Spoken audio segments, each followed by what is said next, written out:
comentários, iniciar os comentários, a gente desliga, né? Então, registrando a reunião hoje do LEPS, do Grupo de Estudos do LEPS Minas, do dia 27 de setembro de 2021, sobre o artigo da escola, do escolar e da inclusão, de autoria da Carla Mercedes Jatobá Ferreira e Ângela Rezende Porcato. E aí a gente conta, então, com a presença da Carla, comentadora Natália e Maísa. Então, podemos te ouvir, Carla. Antes de tudo, né, eu quero agradecer, né, ao Marcelo, né, também por ter me feito esse convite, né, de trazer aqui um pouco de uma escrita, né, e compartilhar com vocês, né. A autoria, né, da Ângela Porcaro junto a mim, né, e ela está sabendo, né, que esse texto está sendo discutido aqui hoje. Eu conversei com ela, não?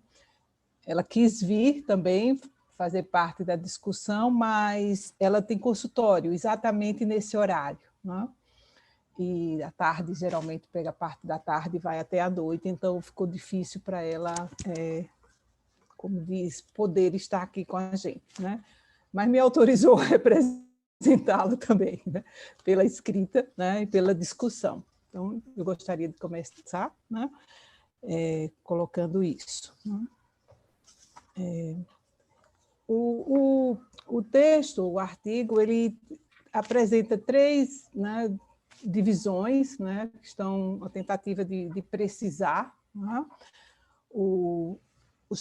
as três seções, né, e isso eu acho que foi da minha forma de pensar um pouco o tema, né, que eram questões e que são questões que continuam me instigando, né, digamos assim, na minha reflexão, né, acadêmica também, e na minha prática docente, né.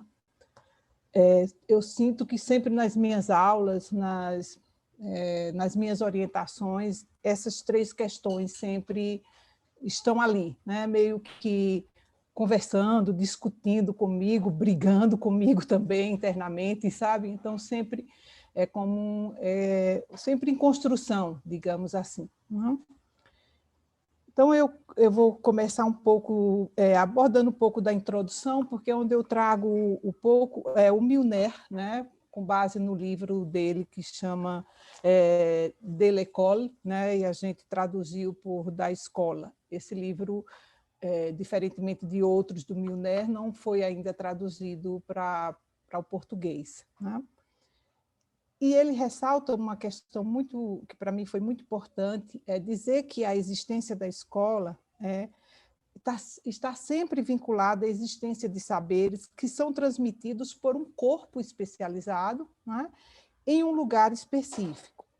E para que a escola exista, né, é necessário que 4 determinações essenciais estejam, né, presentes, que seriam os saberes possíveis de transmissão, os especialistas, né, os professores, as professoras encarregados de transmitir, e a escola como instituição reconhecida com a função de reunir presencialmente, né, e de uma forma organizada as professoras que transmitem e os sujeitos que estão ali para quem se transmite. E ele fala que a existência da escola está sempre vinculada a essas 4 determinações fundamentais, que negar a existência de uma delas nega toda a estrutura escolar, toda a estrutura da escola. Em seguida, já pensando no primeira seção do texto da escola, né, como eu chamo, eu trago algumas considerações, junto com a Ângela, né, a respeito da construção da escola, né? E a relação da escola, que a gente diz moderna, né? Com o tempo, né? Pois tanto a construção da escola como a sua emergência tem marcações, né, bem definidas, tanto isso que eu trago do domínio escolar. Né? Uma gravação no meio. Posso continuar, gente? Acho que alguma coisa em relação à gravação. Pode, Mônica, Carla. É porque a minha... tá tudo ok? Eu vou mudar de lugar aqui, tá? Mas já voltou a gravar já. Tá. E no sentido que Freud diz também, é a questão da instituição prover meios de controle pulsional, né, humano, né, e visam garantir, né, que possamos viver juntos também como instituição. Não? Já eu trago também uma questão sobre instituições colocada por Dermeval Saviani, que fala da instituição como estrutura material, que é construída para atender a determinada necessidade humana, que geralmente são necessidades de caráter permanente, né? Que não são necessidades transitórias. Né? Para atender necessidades transitórias, não seria preciso instituições permanentes. E a escola surge também como essa invenção histórica, né? Fruto aí de uma dupla revolução, a industrial e a liberal na modernidade. Né? Aí eu estou trazendo também aí o autor o português, que é o Rui Canário, né, que discorre muito sobre a escola como esse domínio escolar e esse domínio do tempo também presente na instância educativa, né, que vai separando aí o aprender do fazer com a escola. Né, é uma relação social inédita que surge, que é a relação pedagógica, né, que supera a relação dual do mestre e o aluno, né, e traz também uma outra forma de socialização, desta vez agora uma socialização escolar. Né? Então, entra em cena a relação pedagógica, né? A noção de infância, a pedagogia como ciência, né? Num lugar específico, um tempo diferenciado das demais atividades sociais. Né? Então, a escola ela passa a definir uma forma de aprender, né, que é delimitado pelo tempo e pelo espaço. Né? Vai inaugurando novos formatos para o aprender e delimitando a ação educativa, a forma e organização que lhes são próprias, né? E articuladas a uma estrutura do controle institucional. Né? Então, diferente do ancien regime, né, como ele coloca, né, a forma de adquirir saberes estava muito atrelada ao ver para o fazer, o ouvir para dizer. A escola não, a escola já traz práticas distintas, sempre com uma promessa de um tempo, né, que vai vir. Né? Ao mesmo tempo que essa forma que se inaugura e essa organização, ela vai se atrelando junto ao espaço e ao tempo, e vai trazer também a escrita, né, como indissociável desse lugar, né, da relação pedagógica. Então, há essa forma escolar que faz a unidade de uma configuração histórica particular, traz determinadas formações sociais, né? A relação pedagógica também, que passa pela ideia da classe, da ideia da homogeneidade, né, de um projeto educativo aí que vai envolvendo também mentalidades e comportamentos. E a infância passa também a ficar delimitada esse espaço institucional, né, através de toda essa forma e essa organização que estão bem imbricadas com a pedagogia das horas, né? A pedagogia do exercício, a pedagogia da repetição. Sempre também nessa organização, essa ideia do homogêneo, atrelado também à simultaneidade do ato de ensinar. Né? O ato de ensinar tem que atingir, né, a um grande número de crianças. Né? Essa concepção do espaço, do agrupamento, que vai dando esse desenho escolar, que torna-se, na visão desses autores com quem a gente conversa no texto, quase como é tão eficaz que chega a ser quase invisível, né? Nesse formato que a escola vai trazendo. E o tempo escolar também, né? Uma previsão, a ideia do controle, da codificação das operações que vão ser organizadoras. Então, juntas, né? Elas estruturam e ditam como ordenar a presença das crianças na escola, como desenvolver as modalidades do trabalho, uma regulação do tempo, através da disciplina também, vai reger o trabalho escolar, e o tempo de permanência na escola. Digamos assim, são o surgimento de ritos escolares, que vai nessa tentativa o tempo todo de aprisionar o tempo, né? Imprimindo nas crianças também a ideologia moderna da produtividade, né? Que isso ressalta que a vida escolar passa a ser uma sucessão de obrigações produtivas, né? Organizadas em unidades temporais. A ordem, o tempo e um verdadeiro pavor e um receio do desperdício do tempo, né? Então, isso vai perfilando a ideia disciplinar do domínio, do controle do corpo, né? Da conjunções de estratégias que vão garantindo a presença, né, das crianças na escola, né? E busca reduzir também as incertezas do futuro, né? E o modo também, né, digamos assim, um modo audacioso de pensar o acesso das crianças ao conhecimento e as modalidades avaliativas. Tudo isso gera assim, um pouco do que o Ricardo Baqueiro vai trazer, que é uma gramática escolar, né? E aí eu já estou me caminhando para a segunda seção do artigo, onde a gente traz sobre o escolar, né?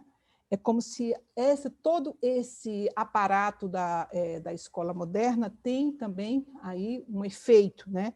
Que é um efeito de como tornar a criança um escolar, né? Isso vai se dar através da pedagogia também, né? Como essa ciência que vai traçar todo esse contorno, né? À criança, né? À infância, né? E aí entra toda aquela recomendação para cultivar as capacidades pelas técnicas pedagógicas aperfeiçoadas para o corpo. O crivo pedagógico invade a infância, né? Isso também é um pouco a conversa com o que o Leandro de La Jonquière vem discutindo já desde a década de 90, né? A escola ela vai alterar formas de socialização e de aprender, né? O enquadramento institucional da escola moderna também, esse enquadramento não quer dizer que tudo aconteceu, né, nesse movimento aí, como se não houvesse resistências, né? Houve resistências a isso, as crianças, isso a Eglebeck, né? Ela traz isso no texto, no compêndio sobre história da infância, ela tem uma parte de um artigo onde ela fala de quanto que as crianças relutaram, né? Ou relutam ainda, né? a entrar nesse rito, né?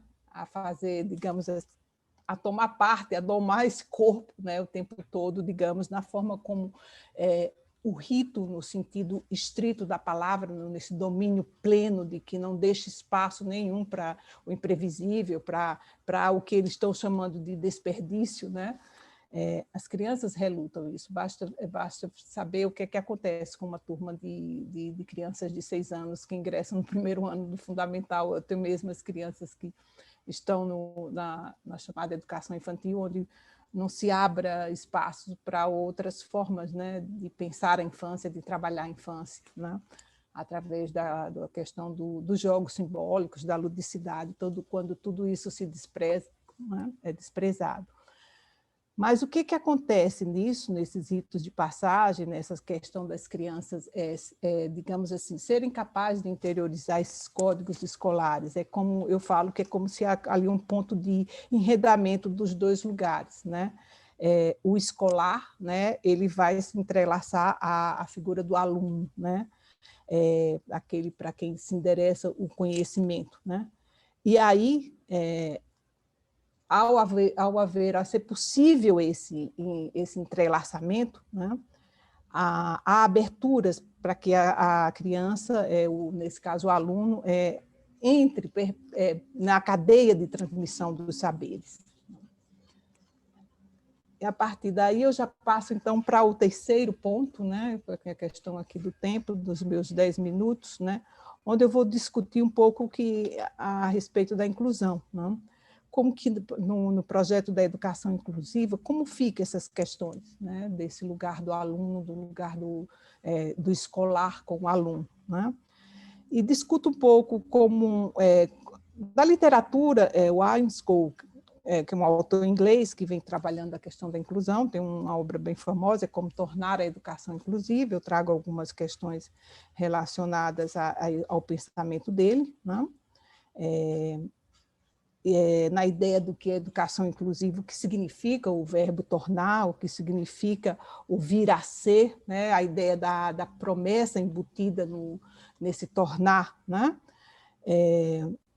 E eu trago também uma questão do Deleuze, lá do Milner, quando ele diz que qualquer outra finalidade que venha associar aquelas 4 determinações essenciais colocadas na introdução, né, elas podem ser consideradas supérfluas, ou então aí eu vejo e trabalho não dessa forma, mas trabalho a educação inclusiva como uma redundância ao próprio objetivo da escola moderna, que seria educar a todos, né? E a educação inclusiva, como adjetivo, né, vai incluir essa distância, se a gente for levar o significado da inclusiva aqui como adjetivo, vai trazer essa distância em relação ao que foi o objetivo, digamos assim, persistente da escola moderna, que seria o educar a todos, né? Mas, ao mesmo tempo, a presença, que assim, vamos dizer, os movimentos que vão acontecendo, né, dentro das instituições educativas, a gente já sabe que a literatura já tem mostrado, né, as pessoas que vêm trabalhando a questão da inclusão no Brasil, eu trago textos, aqui temos no grupo a Mônica, né, que vem estudando isso, né, a Simone também vem, de uma certa forma, também vem conversando com esse tema, né? A Libéria, né? Também. A gente sabe, e outros autores no Brasil, como a Mônica Cassá, também a Rosalba Garcia, a gente sabe que a inclusão a educação inclusiva, ela já alterou a cena escolar, né? Ela alterou a cena escolar no sentido de que a presença das crianças na escola, das crianças em situação de deficiências, crianças com dificuldades na ordenação da subjetividade, as crianças, digamos assim, que vão mostrando outro movimento, a presença delas digamos, nos espaços da escola, né? Vão provocando também algumas mudanças, alguns questionamentos, e também, digamos assim, não deixa de instigar a quem está na escola, né? E eu trago também uma questão de 2 autores que estão lá, que consideram a educação inclusiva como objeto de fronteiras, sempre trazendo, implicando, né, outros saberes, outras discussões, outros temas que venham ali somar, né, que venham ali traduzir a presença dessas crianças na escola, poder dizer sobre isso, né? Aí eu trago um pouco a questão da política de educação especial na perspectiva da educação inclusiva, que já foi tema bastante debatido, né, onde se tem o AEE como um espaço, né, e toda a questão, digamos assim, dos paradoxos que envolvem como a política coloca o AEE, que a gente já conhece, né, e falando também de algumas dificuldades que são, digamos, as críticas que vêm de uma forma mais forte à questão do AE, a ausência de troca entre os professores que ocupam, né, que ocupam as salas de recurso e que ocupam e os professores que regem as salas, né, essa falta de interação, né, e a falta de compromisso mútuo, né, com os saberes que envolvem a educação dessas crianças, né, que tudo isso gera, ou então traz como, consequentemente, ainda facilmente, né, a posição dessas crianças se deslocam para um discurso organicista, né, diante da ausência desses aspectos, né, que diria que foi como se esperava que a política acontecesse, né? Mas aí eu também problematizo isso, tanto eu quanto a Ângela, quando que isso não significa, como pode ser interpretado, que a gente esteja destituindo o valor, né, digamos assim, histórico, democrático da política, né, da PNEI na história da educação do Brasil. Não, acho que agora a gente teria que avançar, que era essa proposta, no sentido de considerar, né, todas essas críticas que vêm sido bem fundamentadas, né, e não fazer uma educação, não propor um retrocesso, como que é o que a gente sabe que está aí na cena hoje, né, política. Né? E aí eu falo que a diferenciação dos espaços físicos, a condição da modalidade especial e o distanciamento entre os professores e os professores envolvidos com a vida escolar das crianças em situação de deficiência parece mais responder a essa manutenção de fissuras do que assinar para possibilidades educativas, né? E há também essas dificuldades e os impasses vividos pelas professoras que elas não contam assim com exceções, lógico, é isso, mas a maioria não conta com ferramentas conceituais que permitam inventar, né, digamos assim, subversões a essa fixidez da organização escolar e da forma escolar. Que normalmente, quando a gente conversa com os professores sobre todas as dificuldades, a gente sente que elas têm isso como pilares, digamos assim, onde elas podem se segurar também, onde elas podem se sustentar, digamos, na função de professor, não? E as crianças, assim, quando a gente consegue observá-las em salas, né, as crianças que estão tidas, normalmente são nomeadas pelaquilo, entre aspas, que digamos que a gente coloca no texto como o mal que as acomete, elas são sempre adjetivadas a partir disso, né? Elas sempre elas estão ali tentando dizer, nas vezes que eu pude observá-las na escola, no cotidiano, assim, lutando por esse lugar de aluno, né? Lutando por essa inscrição escolar, né? E ainda uma questão também que é importante, que várias pessoas vêm dizendo, vários estudiosos, como a Perla Zeumanovitch, que a gente tem discutido, assim, que a ideia de que a relação educativa ela precisa ter essa aposta, né? Uma aposta na confiança de que algo ali venha a acontecer, né? Então, como eu digo, assim, no final, que acho que a educação inclusive interpreta como se fosse uma operação do próprio trabalho educativo. Então, gente, seria isso, né, para a gente conversar. Espero não ter ultrapassado o tempo, né? Obrigada, Carla. Por nada. Bom, então vamos...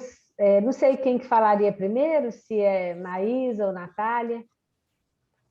Por mim, tanto faz. Se quiser, eu posso começar. Pode ser? Obrigada, Maísa. Então, Natália Machado. Joia. Boa tarde a todos os colegas. Eu sou a Natália, minha formação é na psicologia. Atualmente, eu sou mestranda do programa de pós-graduação em educação na Universidade Federal de Minas Gerais, sob a orientação da professora Mônica Rame. Inicialmente, eu gostaria de agradecer a oportunidade de poder contribuir aqui com a discussão do grupo de estudos no dia de hoje. Eu fiquei muito contente de poder ler esse texto, foi um momento muito oportuno para que eu pudesse pensar também aspectos da minha pesquisa, do mestrado, né? Eu tenho pesquisado a atuação dos profissionais de apoio com os alunos autistas e a questão da organização escolar e dos princípios que regem o trabalho educativo inclusivo tem me atravessado, porque ao falar do trabalho do mediador, né, desse profissional de apoio, inevitavelmente é preciso pensar o que fundamenta essa atuação e o que alicerça, né, a forma como a escola conduz o processo de inclusão. E o texto ele possibilita pensar nesses aspectos, né? O artigo intitulado do Escolar da Inclusão, de autoria das professoras Carla Jatobá Ferreira e Ângela Borcaro, propõe discutir 3 elementos que envolvem o trabalho educativo, né, como já foi colocado pela Carla. O primeiro deles é a escola enquanto sua organização e a forma estrutural. O segundo, a noção e o lugar do escolar atribuído às crianças, né, que adentram a escola. E o terceiro, a inclusão escolar. E as autoras sistematizam uma problematização fundamental necessária ao debate relativo à inclusão escolar, ao destacar os pilares estruturais do trabalho educativo, né, tendo em vista aí o processo de inclusão de todos os alunos no contexto escolar, especialmente das crianças e dos jovens em situação de deficiência. O modelo da educação inclusiva ganhou contornos mais definidos, sobretudo ao final do século XX, em resposta à dificuldade de garantir uma educação para todos, né? E Ferreira e Vocaro demonstram que tal ineficiência diante da implementação do educar a todos possuiu raiz desde as significações produzidas em torno da escola moderna, né, que tendiam a discriminar, a classificar e a incutir o fracasso escolar nos alunos. E diante desse cenário, buscou-se um modo de educar contrário àquele que apartava e segregava crianças e jovens considerados como inaptos, né, ao modelo escolar vigente. E aí surge, portanto, a luta pela implementação de uma educação passível de abarcar todos os alunos, configurando um modelo escolar inclusivo. No que tange ao aspecto da escola, né, ao retomar aí a explicitação de Freud a respeito das instituições, as autoras apontam a escola, abre aspas, como instituição moderna que provoca novos modos de socialização ao inventar a relação pedagógica. Então, para Freud, as instituições, enquanto representantes da cultura, definem o conjunto de normas e preceitos para as ações dos sujeitos, servindo, né, para regulamentar as relações entre os homens. Tomando essa ideia, pode-se pensar, de acordo com as autoras, a organização da escola como produtora de determinadas relações sociais que são marcadas pelo espaço escolar e o tempo em que ocorrem tais relações. A relação pela qual a escola a organização pela qual a escola se submete no que diz respeito à concepção dos espaços, a delimitação do tempo, o agrupamento dos alunos, delineia os processos de aprender e educar, né? Processos estes marcados, conforme apontado no texto, pela ideia da homogeneidade. A organização da escola é constituída por determinadas regras, significações e práticas que configuram a gramática escolar, né? Que essa gramática escolar é o conceito que elas trazem. Essa gramática escolar dita os modos de inserção no universo escolar e circunscreve o modo como a criança ou jovem deve ocupar a cena educativa. Desse modo, por meio do encobrimento, né, dessa espécie de uma roupagem definida pela gramática escolar, que se concebe o aspecto do escolar, trazido pelas autoras, e, consequentemente, mediante a essa aderência a essa roupagem, que se permite o acesso do aluno à escola. Para as autoras, a criança que passa a circular pelo universo pedagógico, além do seu universo, né, familiar, transforma-se na criança do escolar, uma vez que é atravessada por efeitos produzidos pela rede de significados, configurada pelos procedimentos e técnicas pedagógicas. Então, a criança, permeada pelo crivo escolar, passa a ser marcada por certas formas de socialização e de aprendizagem, né, como já foi também apontado pela Carla, que acaba denotando ali a criança como aluno, né, que é pensando no aluno enquanto uma categoria social. Portanto, abre aspas, aqui é uma citação. Estar na escola significa introduzir-se em um território demarcado por uma gramática singular, onde tempo e espaço possuem contornos próprios. Para isso, a criança do escolar passa a situar-se no espaço educacional por meio da leitura dos tempos, dos códigos e do funcionamento escolar, envolvendo-se na lógica das regras escolares e situando-se em uma cadeia de transmissão dos saberes. E quando se trata de crianças e jovens em situação dita de inclusão? que também devem passar por esse processo do escolar, uma vez que estão na escola regular. As autoras apresentam que mesmo após uma década, né, da Política Nacional da Educação Especial na perspectiva da educação inclusiva, há necessidade de rever a organização escolar para que a diversidade possa ser contemplada.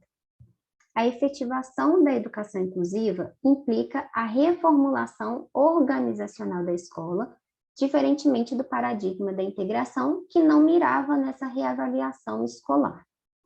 A fim de alcançar uma educação inclusiva, são imprescindíveis mudanças, tanto nas práticas docentes, quanto na forma como se vê a singularidade de cada aluno, resultando aí no abandono de noções e padrões normatizadores. A problematização apresentada por Carla e Ângela é fundamental, porque as autoras nos convocam a refletir sobre a inclusão escolar por meio dos dois aspectos, a organização da escola e a noção e o lugar do escolar. Dessa forma, as autoras, ao entrelaçar esses três elementos, nos levam a pensar a inclusão escolar a partir de um âmbito macro, destacando os efeitos que as estruturas da forma e da organização escolar possuem no trabalho educativo, com as crianças e jovens em situação de deficiência. Abre-se, portanto, um vasto campo de questões suscitadas pelas formulações teóricas presentes no texto, que nos conduz ao trabalho e ao debate. O primeiro ponto a ser colocado é se a gramática escolar atual, né, tomando aí o conceito apresentado no texto, se essa gramática escolar tem permitido a efetivação de processos de inclusão escolar, ou se essa gramática tem legitimado práticas educativas segregativas. Tendo essa questão no horizonte, cabe questionar o lugar da psicanálise no deslocamento para uma gramática escolar que aponte para a inclusão de todos. O segundo ponto trata-se de problematizar a forma de tornar a criança em escolar. Embora a roupagem do escolar seja fundamental por oferecer à criança o lugar de aluno, cabe refletir como tem se dado esse processo. As autoras demonstraram que, ao tentar moldar o comportamento conforme o enquadro institucional da escola moderna, né, em busca de colocar em ação esse processo de fazer da criança um escolar, promoveu-se a fuga dos alunos. Tendo em vista essa circunstância, pode-se refletir no processo em que as crianças e jovens com deficiências são submetidas. Sendo assim, o processo de transformar a criança em escolar, atualmente, acaba por impedir a criança ou jovem com deficiência de assumir o lugar de aluno, ainda que essa criança e jovem não seja necessariamente apartada da escola, né, como ocorria anteriormente. Considerando as significações da organização da escola, mencionadas por Ferreira e Forcaro, vale questionar quais as significações que têm alicerçado esse processo de transformar a criança e o jovem em escolar no momento atual. Diante disso, podemos refletir sobre a escuta dos psicanalistas, dessas significações que pautam o fazer docente e, consequentemente, que acabam por refletir, né, no lugar de aluno dado à criança. Além disso, convém discutir acerca da intervenção do psicanalista frente aos princípios que regem a organização escolar e que legitimam, de certo modo, o insucesso da criança ou jovem, né, com deficiência. Bom, foram essas as questões despertadas a partir da minha leitura. Eu agradeço a atenção de todos e passo a palavra. Obrigada, Natália. Vamos escutar então a Maísa. Boa tarde. Eu sou Maísa, né? Eu sou estudante do Promestre, sou orientada pelo professor Pedro Castilho, e também sou professora de Sociologia, sou socióloga, e meus comentários eles vão a partir dessa minha leitura, desse lugar, principalmente da escola, desse lugar como professora. Então,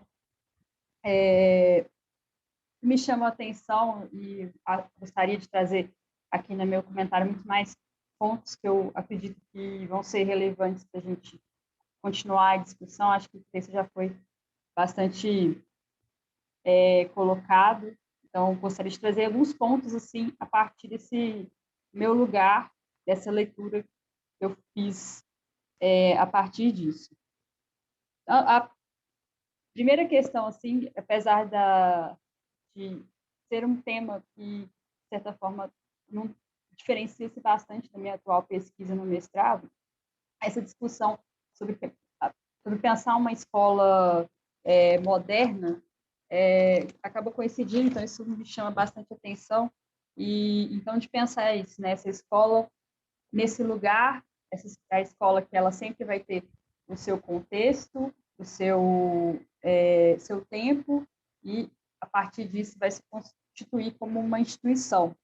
Então, essa escola moderna, pensar essa estrutura, então, que vai ser constituída a partir dessa modernidade, vai ser essa escola que vai ser voltada para a produção, para a produtividade, e acho que a Carla falou um pouco sobre isso, essa escola que evita o desperdício, ela quer buscar uma efetividade, ser de massa, de se construir, de trazer todas as pessoas, ser uma escola para todos, e aí ser de massa, de ser em grande número, e de ser a escola que vai focar no resultado, e esse resultado até fruto do contexto em que é pensado, de contexto industrial, produzir mais em menor tempo, em grande quantidade. E aí, a partir exatamente dessas reflexões, desse conceito dessa escola, ela acaba criando nela mesmo uma dificuldade em cumprir aquilo que ela mesma propõe, que é uma educação para todos. Então, pensar isso, a questão da inclusão a partir dessa estrutura é fundamental, me pareceu assim, bem fundamental, porque havia lido por essa perspectiva, mas me pareceu fundamental para refletir sobre as dificuldades, inclusive atuais, inclusive que eu vou percebendo dentro da minha experiência na escola e em sala de aula, de como que essa escola tem criado, por ter esse objetivo de produzir para muitos, ela exclui os processos, exclui as experiências individuais, então desconsidera então, aqueles alunos que não vão ir pelo todo, essas experiências, essas especificidades, elas são eliminadas do processo. Então, né, vai criando esses mecanismos de exclusão, de segregação, a noção de fracasso e de sucesso também. Então, a partir disso, essa escola vai construir esses espaços de luta para poder trazer esses outros estudantes. Um ponto também que me chamou muita atenção e que traz também algumas questões que eu vivi assim da escola é isso de pensar esses jovens, esses alunos de inclusão. Então, a partir da legislação e da criação dos espaços de AEE e do acompanhamento, esse espaço de inclusão e, às vezes, traz essa questão do estigma. Então, isso me fez remeter uma conversa que eu tive com uma aluna que tinha deficiência física, tem deficiência física, e ela me relatou isso, e esse me fez lembrar muito isso. Eu voltei para esse diálogo com ela e refleti de outras formas sobre isso, e sobre como que o momento que ela entra na escola, no ensino médio, ela entra como aluna da inclusão. E isso atravessou ela por toda a experiência dela do ensino médio, e fez com que ela fosse aluna da inclusão, dificultando as relações junto aos outros colegas. Então, ela foi excluída da sociabilidade por ser a aluna da inclusão, sendo sempre colocada com as meninas da inclusão. Coincidentemente, no ano que ela entrou, eram todas meninas, então, as meninas da inclusão. E até de outros professores que, muitas vezes, subestimavam as capacidades que ela poderia ter como aluna. Então, nesse discurso dela, existia muito essa questão, essa luta mesmo por esse lugar de aluna. Então, é uma questão que a gente vê bastante dentro da sala de aula, né? E como que esses jovens, essas crianças da inclusão, ganhando esse adjetivo, ganhando esse lugar, até a salinha separada, nessa escola especificamente, acho que muitas escolas têm essa salinha separada, eles deixam de ganhar essa legitimidade para se inserir nesse, como aponta o texto, né, no terreno do aprender. Que aí, sendo, como o texto fala, tolerados no campo escolar. Então, essa questão, alunos da inclusão, mas que há um processo de segregação. E, nesse sentido, esse estigma leva à ausência da oferta desse lugar de aluno. Então, né, e essas questões, o texto vai aprontando, a gente vai vendo como que essa estrutura da escola, dessa escola, ela gosta de ser uma escola para todos, uma escola, teoricamente, devia trazer todos para si, mas acaba se tornando essa... que cria espaços de segregação.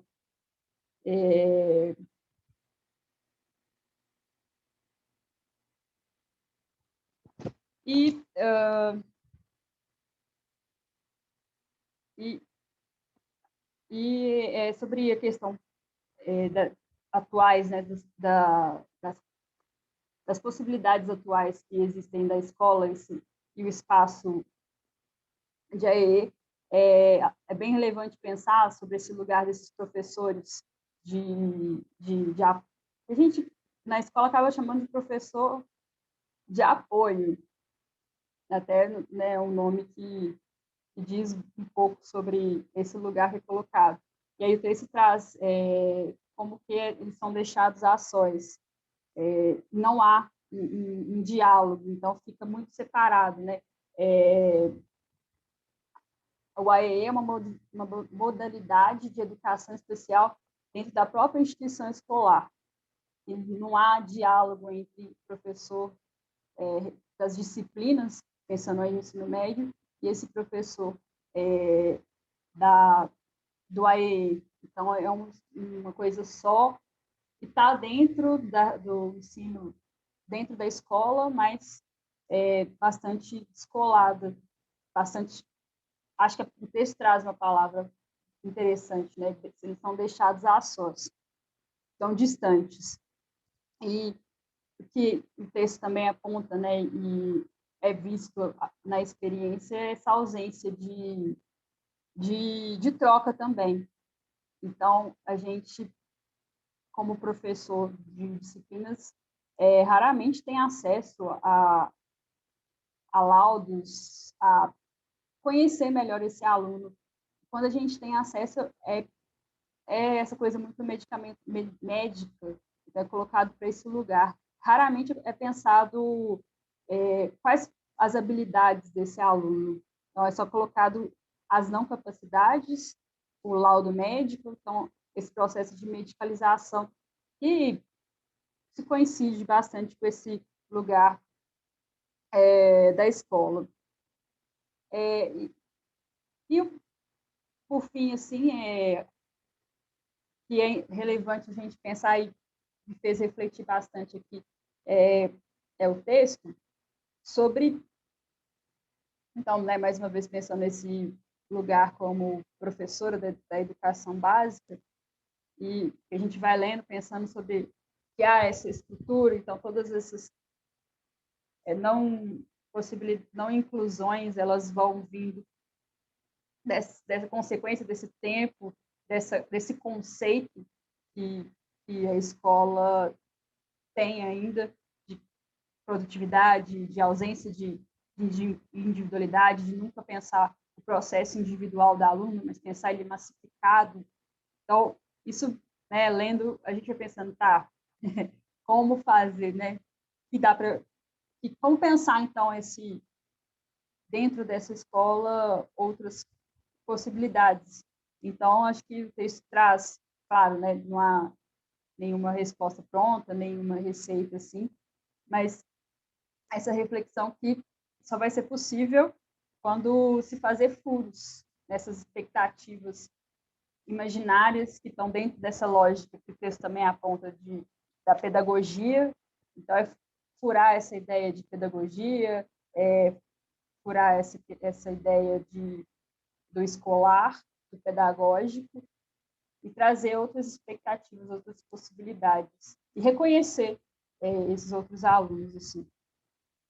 Então, acho que é um pouco isso assim, que eu fiquei refletindo, partindo muito mais dessa experiência dentro da sala de aula, que me fez pensar muito, principalmente pensar essa estrutura da escola e como que a gente vive ainda dentro da escola esses espaços.